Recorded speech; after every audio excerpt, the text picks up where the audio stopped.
Live news broadcast. Welcome back to CNN, Cuck News Network.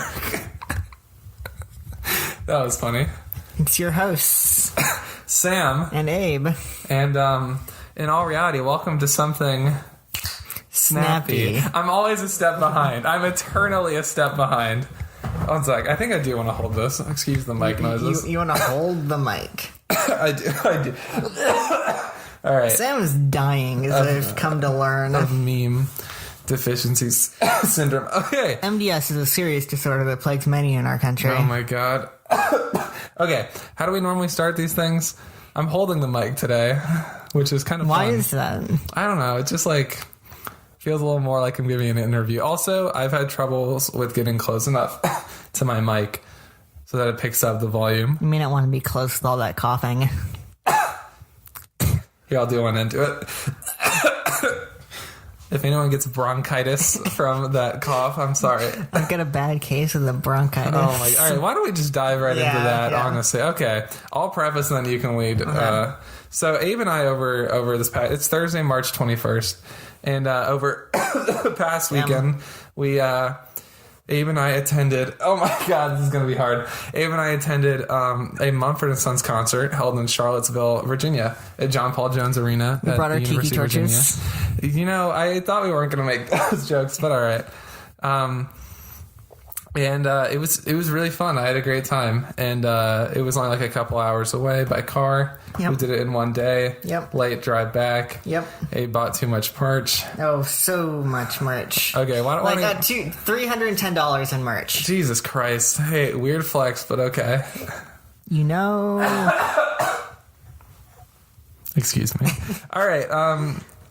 But something interesting happened. Yes. While we were there. Why don't you take it from here? So when we walked in pretty early. I'm putting my mic down. I'm making too much mic noises. There you go. You solved the riddle. The answer was inside you the whole time. All right. When we walked in, we got there pretty early, and they're like playing music. I think they're playing like kind of like a glass of water while you do this.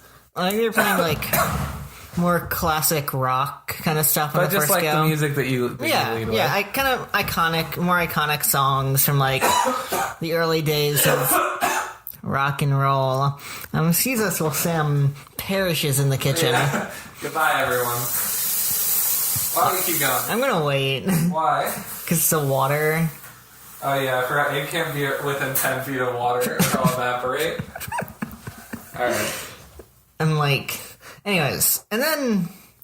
From somewhere... Well, from the speakers. Yeah, from the speakers. Wait, why don't we preface this properly? Okay, you do it. So they're playing the songs, right? And then this new song comes on, and it's kind of like a generic loop of, like, audio. And, then there's, like, some shuffling noises that make it sound like it's a live mic. And that's where we knew that something crazy. Something odd was going on. And now maybe you can... And someone proceeds to, what I can only describe as gargle into the microphone. It was like... for like 15 minutes? For like the first 5 minutes, it sounded like it might actually be music. Yeah. You know? Because it was just like... You know, just like into the mic. And I was like, oh, this guy's got a strange tenor. Yeah. But then... It just got worse from there. And it just went on. There were no words to these songs. And it was just like a loop of just like instrumental like track. Not generic instrumental too. And then it finally ends after like 15 minutes. We're like, okay, and another track comes on. Oh my god, it went on worse. for like 25 second worst minutes. Track. It was crazy. I don't know what it was. We were convinced that they went to their janitor of the John Paul Jones Arena. We're like, hey, we need to do a mic check. Do you mind helping us out? Yeah, and he's just like, I've been waiting. It's my big break. First of all, I don't think they would have one janitor for that fucking ginormous arena. There's one janitor for that arena, and you know it. Yeah, his name is Jonathan. Interesting. I don't fucking know. If there is a janitor named Jonathan who works at John Paul Jones Arena and we're is listening coming for you. So, that was pretty. It was like a pre-opener. You know, it was like a little taste of what's to come. And then Sam got bronchitis from the opener. Oh, yeah. So the opener was Cat Power. Cat Power. got power. And she wasn't bad. It was entertaining enough. I mean, but she had bronchitis.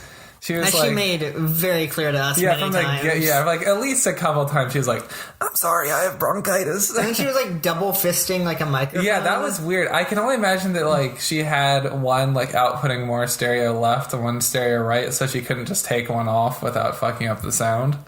I guess. I mean, probably because the mic setup was two coming in at two angles, right? Mm-hmm. But it was weird to see someone double fisting the microphones, you know. Like dicks. You can't see that. No, don't say that. That's cat power you're talking about. Jesus Christ. So, but the Mumford concert was really good. It was a blast. Yeah, full credits. It was a lot of fun. I got a t-shirt. I got a jacket, a hoodie, a blanket, and a seat, and a record, a vinyl. And a t-shirt. You're right. I don't get why you bought the vinyl. You could buy that online. For a lot cheaper, too. Yeah. You know why I bought the vinyl, right? Because you're a fucking moron. I'm a spendaholic. Speaking of me being a spendaholic, I think that means it's time for Abe's Corner. Oh. Welcome back to Abe's Corner. I'm your host, Abe. And this is his corner. And I'm Corner. I am Abe's and I'm Corner. It makes me think every time of like... This is like half of a segment of like a boxing in between rounds, you know, like we're here live in Mike Tyson's corner, and then like they go over and they're like, well, here's Abe's corner. I'm ready for the fight. You have a coach like dabbing your forehead and putting the gel. Jumping rope in what like do you the think corner. they do? I don't know. They like pretend to jump rope or whatever. They don't like during. You like just sit immediately during boxing match because you just need to conserve energy. Well, Abe's like I'm doing a boxer. Abe's doing like a full workout in the 30-second corner time. He's like doing heavy lifts. Anyway, I'm taking water into my mouth and spitting it out. Yeah, that's classic. Water. Yeah. Okay, so anyway. Abe's Corner. Abe's Corner. Welcome to Abe's Corner. I don't think it's even picking that up. Welcome to Abe's Corner. Prepare to be annihilated, Earthlings. All right. Get us going, Chieftain. No, I thought you were doing this one. Oh, shit. You're right. Wait, give me a pseudonym. Sorry, hold up the notes. I forgot. Oh, okay. So, Abe is a man with many fetishes. Abe is a man who... Dicks are one of them. Oh, my God. Okay. So, Abe is a guy who identifies as a heterosexual. Most of the time. Oh, okay, fine. That's a whole can of worms. That is a can of worms. I imagine the podcast listeners are imagining us like, there's a can of worms. Okay. Notice listener was plural in that version. I meant singular. Okay. So Abe's a man who's into women. And when he was in high school, there was this woman who, well, so first of all, we have a close group of friends. And, like, we very much subscribe to, like, you know, like, you just probably shouldn't go after women. Like, we subscribe in theory to the idea that you probably shouldn't go after women. At all. Who, like, someone else has had a relationship with. You know, like, basic rules. Yeah. But, like, now that I think about it, that really just has never happened. Yeah. You know? Yeah. What with, Double H. Sure. And, you know, because it started with Jared, you know? You can say Jared's name. Yeah, it started with Jared, and then a you, and then I accidentally made moves, and that shit was whack. Okay, I'm getting too far from the story. So, welcome back to Abe's Corner. And so Abe was into this girl who, the whole point of that part was to tell you that this girl had a thing with one of our other friends. Yeah. For quite a bit. Not for super long. Like half a year, maybe. Yeah. Maybe. 6 months, on and off. Yeah. On and off, definitely. And so, we'll call her, Tiffany. I hate that name more than... All right. Well, we're calling her Tiffany. Okay, yeah. Tiffany Trump. Oh, my God. So, we'll call her Tiffany. And, so Tiffany... I'm just going to say this, and, like, this is not, like, supposed to be a defining feature, but it plays into the rest of the story. Yeah. And Tiffany was Asian. She was Vietnamese, if I remember correctly. Yeah. And so she, that's important because of what we'll get to. And so Abe developed a crush on her over the course of senior year of high school. Well, end of junior, beginning of senior. Yeah. And so it was a bad idea because... Tiffany clearly still had feelings for the one of our friends that she dated. No, it was second semester, senior year. Yeah, but she's still like residual. Remember? When? She like reached out to him and stuff. No, I'm talking about me and her. Yeah. Oh, okay. Cool. Yeah. It was second semester, senior year. And so Tiffany just wasn't a day, which is fine. You know. Yeah. Most people girls are allowed, are. Oh my god, people are allowed to have their own opinions, and I guess the whole point of this Abe's Corner, like the real punchline, is that Abe like developed like the most generic white guy like Asian fetish. You know what I mean? It was really unfortunate, and so he started watching anime. That's not true. That's not true. But the thing that happened was Abe bought late one night. He's like, Sam, I bought a katana. And I'm like, you did what? And you were like, I bought a katana. And I was like, oh, geez, Louise. And so Abe procured a pretty sizable sword. Yeah. A pretty sizable. I have a pretty sizable sword. Pretty sizable length. It's more a dagger. But Oh my god. And it, a pocket knife. Oh my god, please stop making innuendos about your penis. He bought a real sword. And man, these things always just kind of fizzle out, don't they? They do. He has this video of him chopping a watermelon with it, which is pretty fucking sick, if I can be honest myself. I sucked at chopping the watermelon. Sucked at sucking the water. I can't imagine you could get your mouth around such a girthy watermelon. Oh, like, please never make that noise again. So I have like a lot of phlegm in my throat these days because I'm ill.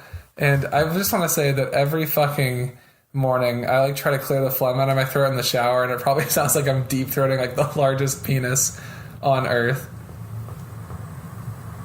Abe is now playing the video of him slicing the watermelon. It's in slow motion. I know, that's what pissed me off about this video. It took forever because he did like 7 wind-up swings. Is there any audio to this? Yeah. Okay. Welcome to our ASMR pod. Oh, he's raising the sword above his head. Here we go. You ready? That's pretty loud. I'm pretty sure you missed the watermelon. I mostly. did, for the most part. I'm not trained in the art of swordsmanship as much as I would like to think that I am. It just doesn't sound like you're hitting the watermelon. I'm hitting the table the watermelon's on. It takes 3 chops. Oh, there we go. That's a slice. That was a slice of watermelon. See if this works the second time. Oh my god. Listen to this audio of Abe in senior year of high school. It's him doing a science project. And he accidentally sets it on fire. My barn. Yeah. Real country boy in my barn. Not on fire. Oh, shit. Didn't mean for that to happen. Did you submit this video? To what? It works. Your teacher? I showed it to him. He found it hysterical. Did you think it was funny? I love Mr. Burr. He's great. Just staring me down because I said my teacher's name. Jeez. Live and on air. All right, well, we'll be gone for the next 40 minutes to settle this lawsuit out of court that we have on our hands. Yeah, I'm sure they care. His name is Richard F. Burr. Is it really? No. Okay, so anyway, Tiffany and Abe didn't work out. Abe brought her to a Mumford & Sons concert. I didn't. With a bunch of other people, I should specify. How you felt me slip your mind. Leave behind your wanted ways. Learn to love and kind. You're all I ever longed for. All right. That was the video that I took of the Speaking Mumford of the concert, I belt at concerts. Abe yordles at concerts. Is it? You also do like a vague convulsing for the majority of it. I like it, you know? No, you mean like convulsing. Reenact for me for the viewers. You kind of do the stanky leg, if I'm not being a liar. Yeah. You just kind of like, your knees get all wiggly. Yeah. Alright, so anyway. I don't like my rules are my feet can't leave the ground, my arms can't go above my head, so kind of like sway. Yeah, tell me more about that while I cue up our next segment's intro. Okay. It's going to be good. Okay. But yeah, and I'm not a screamer. You ask me to yell, and I fucking won't do it because I don't know how. But when I'm at a concert, I belt, and I scream, and I shout, and I cream, and I pout. No. But yeah, it was a fun time, and I love you, Marcus. Babe. I can't wait for Marcus and his children to come visit scenic Colonial Williamsburg. Bars. Hold on. Yeah. Yeah, I got it. All right. So we're debuting a new segment that was of my own divine inspiration. And mine. What? No, it was mine. God damn it. And also mine. Oh my god. Okay. So this segment, why don't I introduce it, is called Only the Hottest Takes. Because we're sizzling and we're cooking on these takes. Oh shit. You hear that? You hear that bacon grease? We are cooking Frying on these takes. They're so hot. These are rip-roaring, immediate burn. I have singe marks. Yeah. Third degree burns on my off thighs. of these takes. All right, yes, that's what we're gonna do. Cool. Let's have Sam go first. Yeah. His idea. The idea behind this segment is just that we're just going to deliver some of the hottest takes that we can come up with, and we have not. The main things we don't run them by each other. We have no idea what they are, but we're going to keep. And them, I barely know what mine is. So. We're going to keep them politically correct, though. Like no, nothing offensive or anything like that. I'm not gonna don't make a joke about this. And so, why don't I lead off? So the Confederate States of America did everything wrong. Wow, that's fucking hot take. Right my there. god, I'm burned. All right. So anyways, here's my hot take, and it kind of makes me a little sad, but I think it's a little steamy, especially in our current political view. But I don't. This isn't a hot take in that I want this to be true, but this is a hot take in which I think it's true. Okay. I think that if he doesn't get impeached, I think that Donald Trump would win in 2020. I think the Democratic Party's too split. I think there are too many people who hate the other Democratic candidates that you could lose a lot of votes. Yeah. I don't think anyone's thinking about it, and that's what scares me. I don't think anyone's thinking about party unity. I think the problem is Democrats have two coalitions: a more moderate coalition of like Midwesterners, of like Biden supporters, and then a leftist coalition of we fucking hate anyone who's not Bernie Sanders, and the leftist coalition, and not even Bernie Sanders. We hate anyone who's not like. It's like not even Bernie Sanders these days. He's too old and white and male. It has to be like Bernie Sanders but female and a minority, which is like fine. That's not a bad. Yeah, it's not idea. a bad thing. I don't support. But the problem is they refuse to support anyone who's not that. So if like that, their ideal candidate is going to win the election, they're just not voting, or they're voting for the Green Party, which is the stupidest thing you could ever do. I'm afraid that if a more moderate Democratic candidate gets selected, then I think you'll lose a lot of splinter votes. Off, but I think that if you had a more liberal-leaning candidate, I'm pretty sure most of the moderates would come over. Moderates will compromise, leftists will not. So anyway, that had the big caveat fucking leftists. Oh my god, that had the big caveat that Donald Trump does not get removed from office or something like that. Which, I don't know, it seems more likely every day, for being quite honest. But it seemed like very likely from the get-go, so we're just like we're like approaching the asymptote of like one. Yeah, exactly. We never quite reach it. So I just think that, like, you know, it's like a big deal when you have like a unified voter base, which for whatever reason the Republicans seem to have, you know? Yeah. Like, his approval ratings are bad, but like the polls that ask, like, would you reelect him are still really fucking high, you know? Yeah. Okay, so I guess it wasn't a scorching take. It was like when you eat a little bit of hot salsa and then the kick comes in on the back end. Yeah. And you start pondering what that might mean. So this is our new podcast, Talking Twomps 2. Oh my god. No, we're not going to be Talking Twomps 2. I know. We're Talking Twomps 1, baby. Oh, shit. Number 1 on the iTunes charts. On all categories. Woo! Oh, yeah. Go team. Stitcher and Spotify. Is that... I think it's Spreaker. Well, no, there's also Stitcher. Oh, okay, cool. Yeah. Is my name Smitty Werberman Jensen? Because we're number one, baby. Sick. Bars. Okay. My nose just hit the mic. I don't know if you could hear that. Oh, I could. And it was bars. Oh my god, stop nuzzling the mic. Okay, Abe, hit me with that fire bar.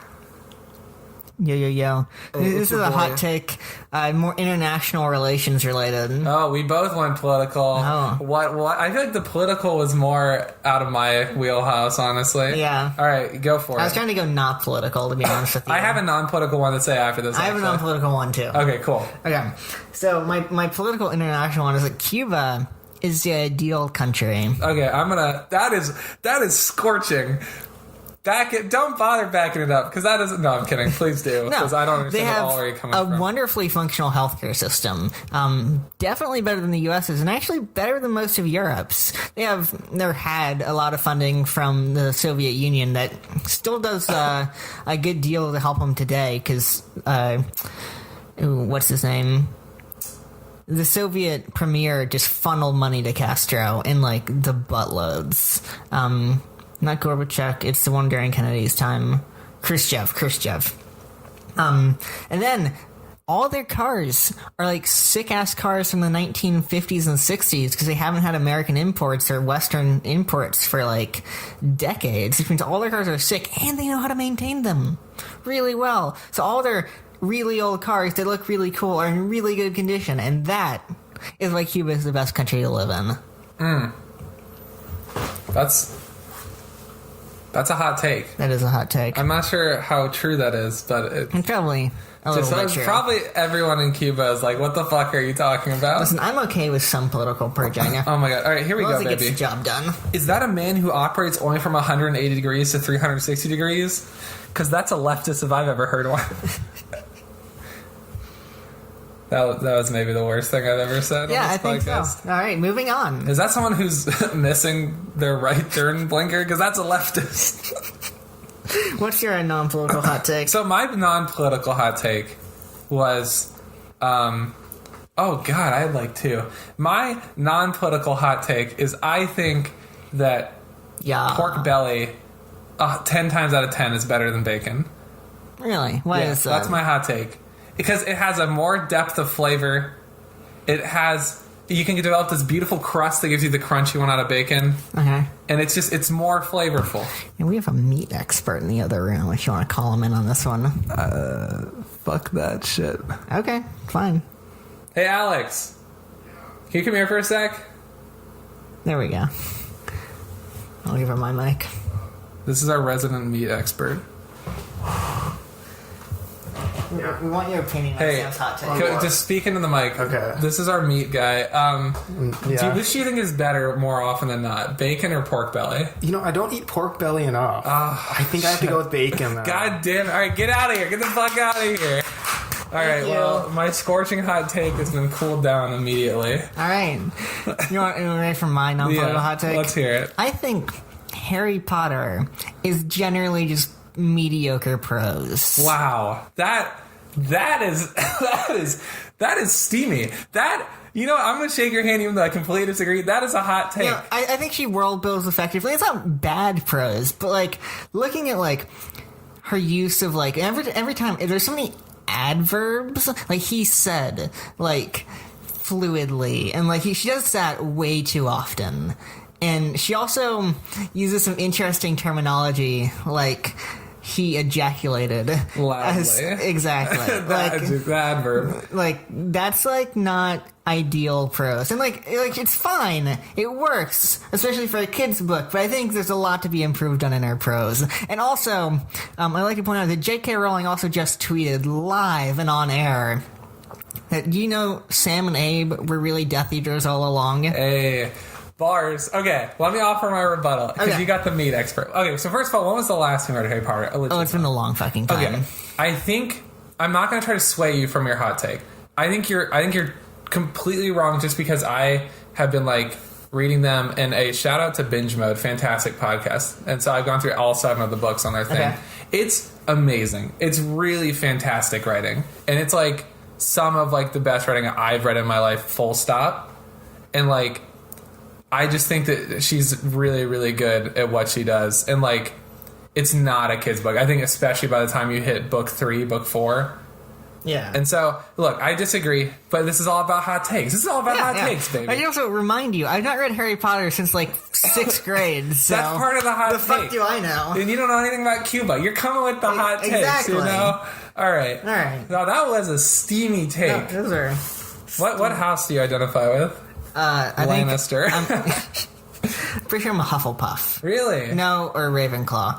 It's one of the two. I think you might be a Slytherin, but not in a bad way. I don't think you're evil. I've taken the test. So what'd you get? Let me get a Pottermore real quick. I really want you to be a Slytherin because I'm a Gryffindor when I take the test, and I think that'd be really quite emblematic. Of course you're a fucking Gryffindor. I know. Thank you. You'd be the type. It's not a compliment, Sam. Thank you. I appreciate that compliment. I'll keep you all busy. Log in with my email address. Oh, new from Cody Co. Oh, wait, a new video came out. Yeah, that's what I just said. Oh, wait, no, not that. Oh, no, it's not actually. Never mind. What was this? Oh, okay. Yeah. Okay, so, Abe's gonna try to figure out what house he is. He's a goblin.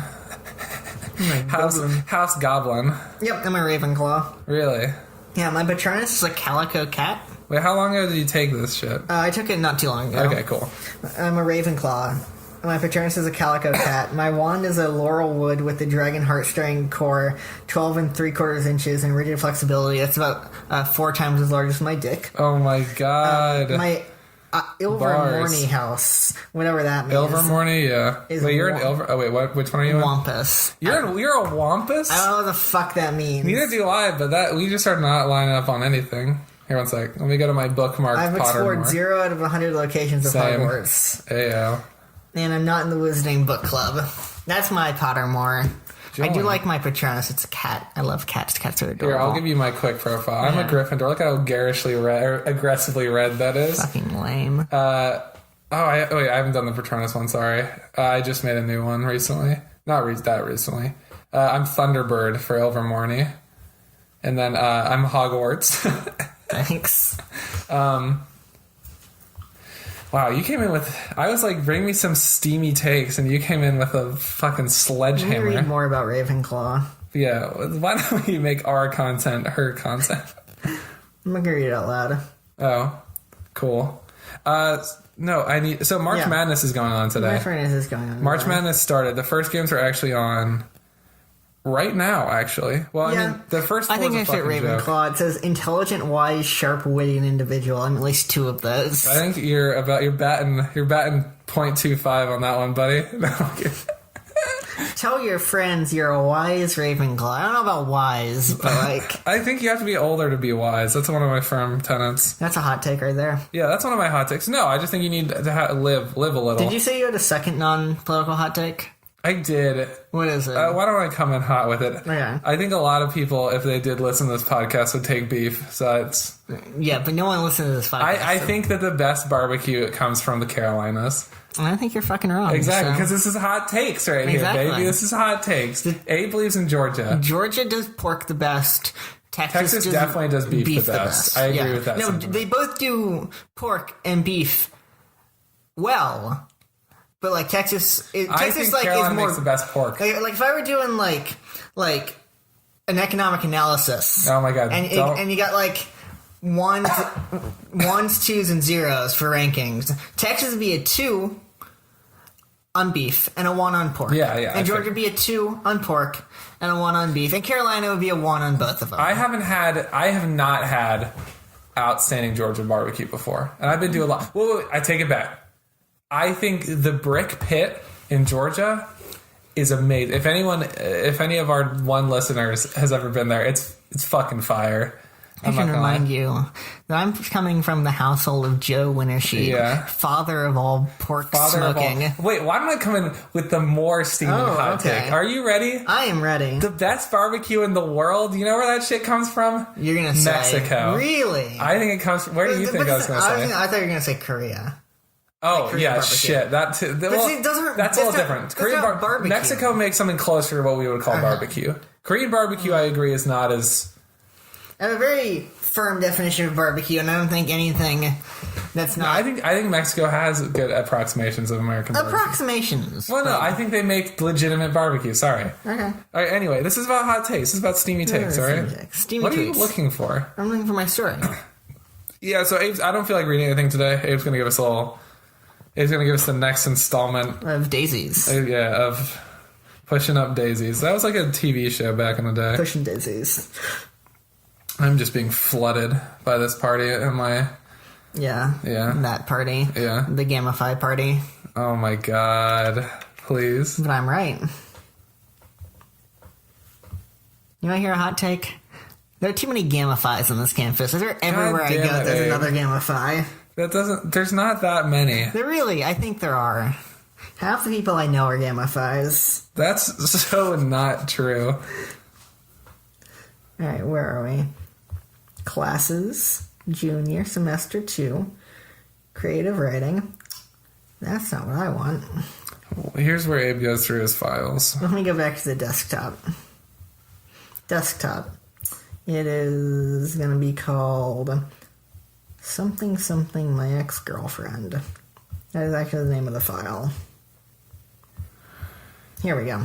Something All right, My Ex-Girlfriend. Here we go, baby. Can you intro us with some gentle tunes? Yeah. While this loads. Why don't I think of something that's... One sec. Okay. That's not what you want.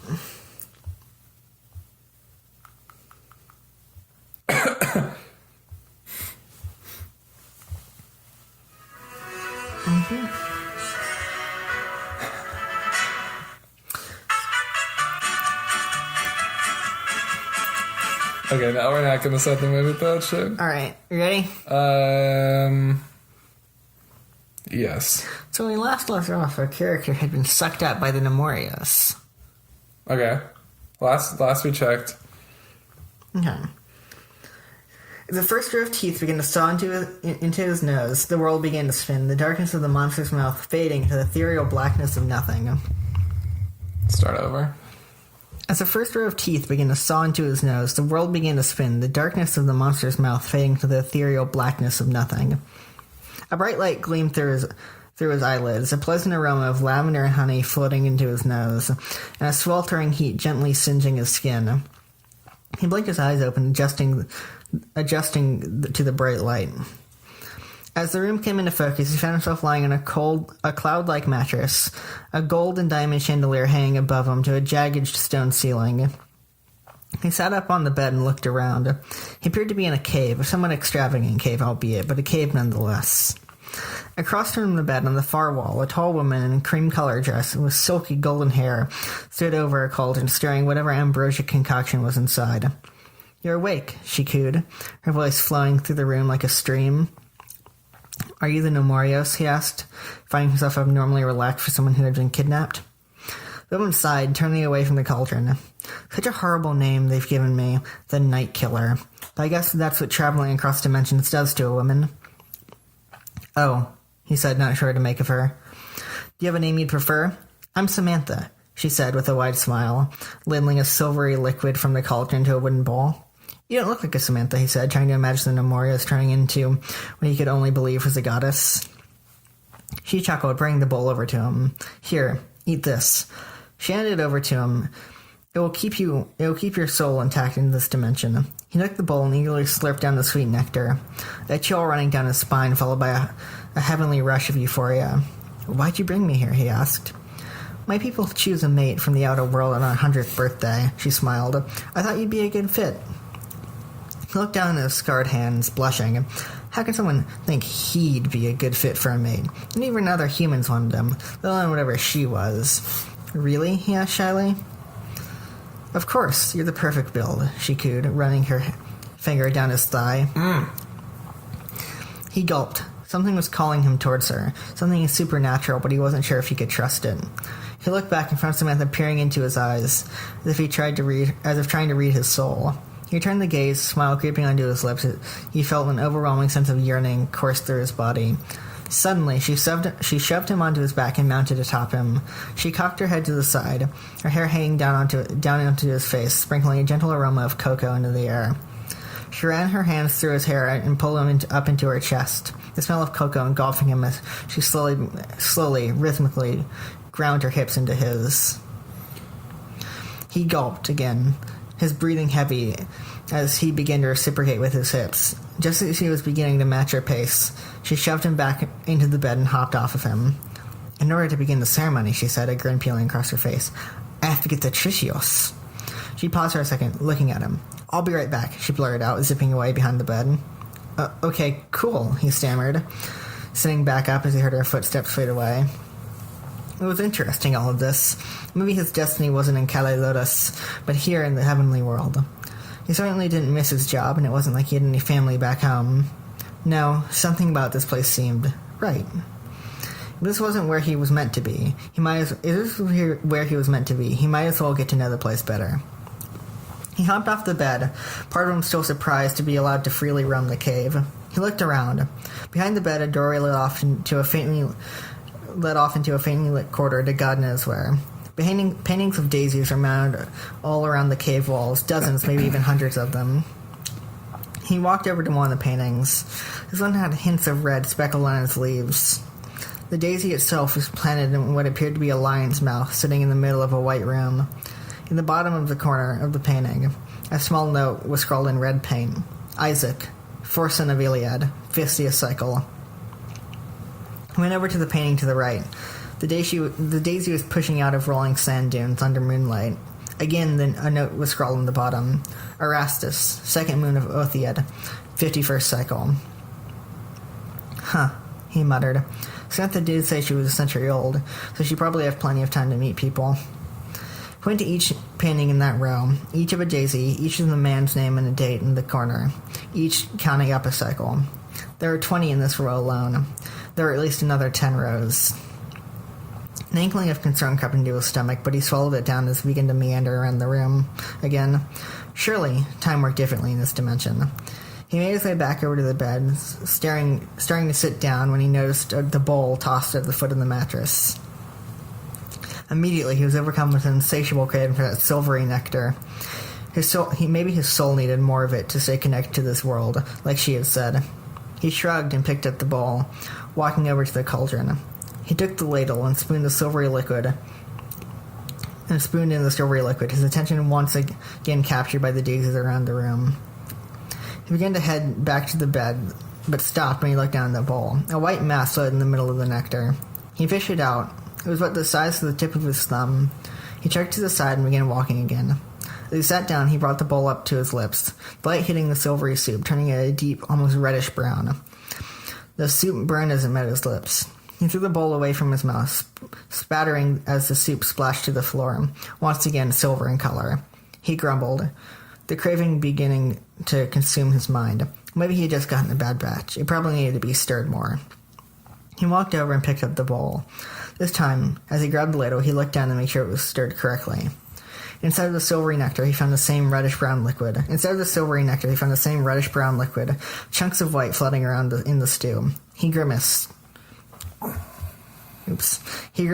stirring the liquid around, hoping to get the nectar back. As he did, he felt the ladle catch in a large mass in the stew. He pulled it up, and out bobbed a white, glistening human skull. I think we should stop it there. Okay. Yeah, that's a good ending point. Okay. Tell me what you think. Well, you're watching basketball. Hey, it's March Madness, baby. Yo. Okay, no, tell me that. I was listening, actually, for the most part. It was good. I liked it. I wrote it, so. What'd you like about it? I like the character. He's enamored.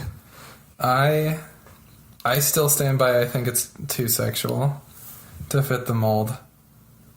To fit what mold?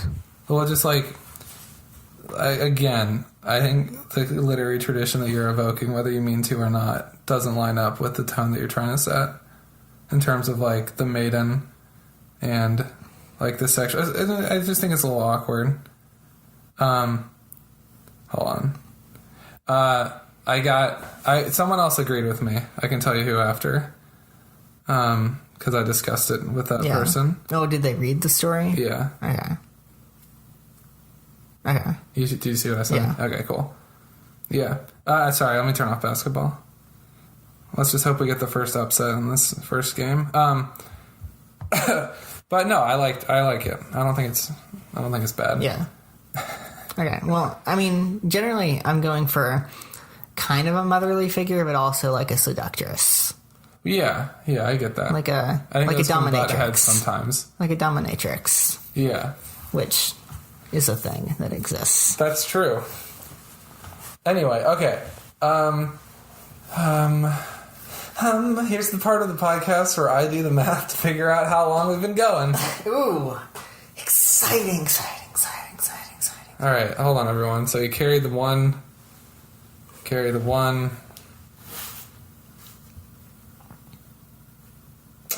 Well, my math must be wrong because it says we've been going for 10 minutes. Hold on.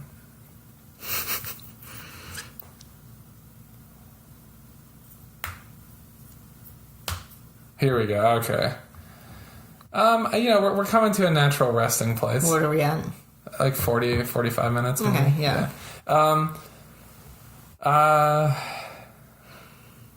Why don't we just wrap this thing up? We had some content today. We had some steamy takes. We had some hot takes. What did we learn today? Trump 2020. Whoa. Okay, Cuba is Eden. And that's about it, you know? Yeah. If you don't like Trump, move to Cuba. That's the new tagline of our podcast. Don't make Trump move to Cuba. All right, so I guess that wraps it up for us today. Thanks for listening, everyone. Well, and by everyone, before we go. what? I hate TikTok. I like to close with a tweet from Cody Co. Okay. Do you take this woman to be your lawfully wedded Tatiana? Oh my god. Jesus Christ. Okay. All right, that's enough of that. That is. All right, thanks everyone, and peace. Welcome away to Something Snappy. Snappy. I was the first one that time. One more time.